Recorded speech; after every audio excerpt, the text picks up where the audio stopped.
Hello basketball coaches and basketball players. My name is Alan from Al's Basketball Training, and today I'm going to give you 5 different moves and cuts that you can use in your next game to get yourself open so that you can get that ball and take a nice, hopefully open shot. Let's just get down to it. Okay, so this first cut is called the V cut.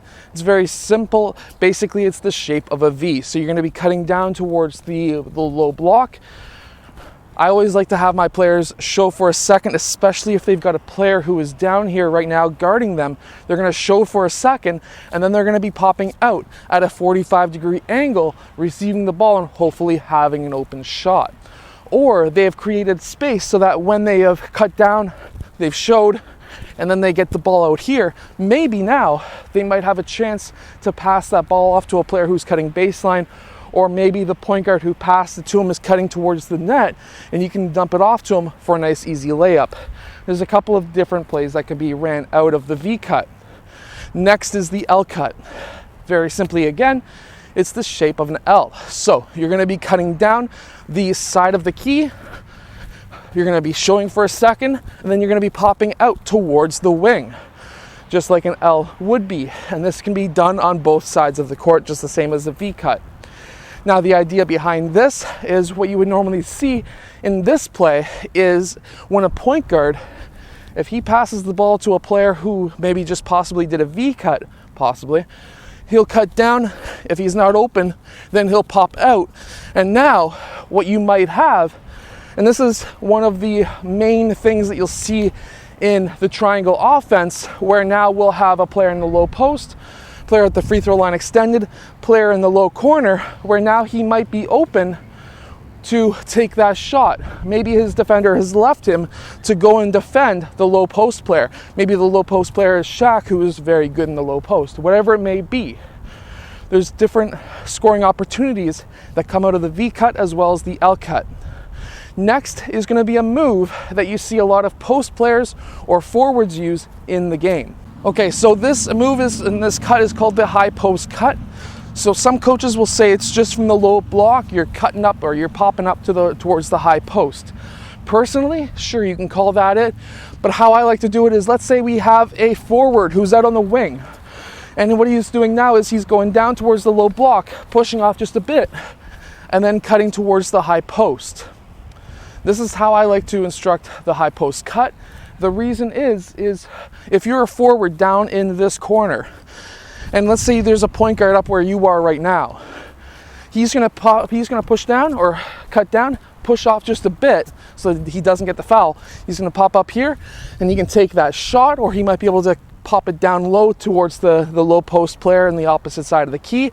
Some high-low passes do help, especially in a 2-3 or 3-2 zone defense, where if you're cutting and you're going up against the zone, especially if it's a 3-2 or a 2-3 zone, you can cut down, you can pop to the high post.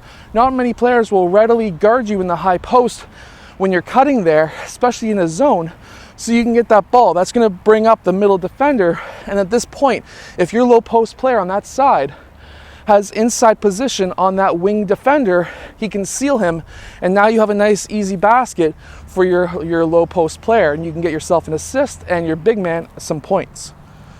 Now the fourth cut and the fourth move I'm going to show you today is the baseline cut, which means that you're coming from one corner of the key or one corner of the court.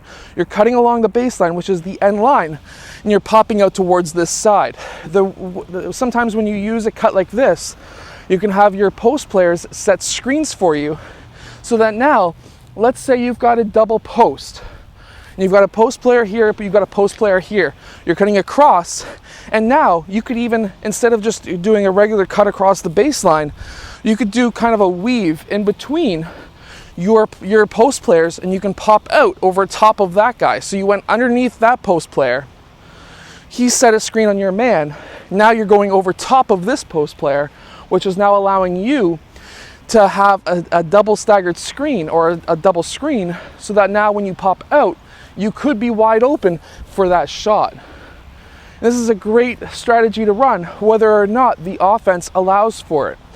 If you're a coach and you're watching this video, this might be a great opportunity to teach your players, hey, If there's an open corner, we've kind of isolated this side, and we have an open corner over there, and we have 1 or 2 post players down low, why don't you just go cut baseline, weave between those 2 post players, have them set screens for you, and now we might get yourself open for an open shot. Now this is leading me into my 5th move / my 5th cut. It's not really a cut, it's more of a move, more of a strategy actually. So it all comes down to psychology, right? So with your teammates, you want to get open in basketball. What's the best way to get open in basketball? Screens. Off-ball screens, on-ball screens, back screens, whatever it may be, that's a great way to get open. So if you don't have the ball, instead of just standing in one spot doing absolutely nothing, what you can do is go and screen for somebody who either has the ball or doesn't have the ball. This way, when you're going to screen for somebody, that's telling them, hey, it's your turn to get open, I want you to get a basket.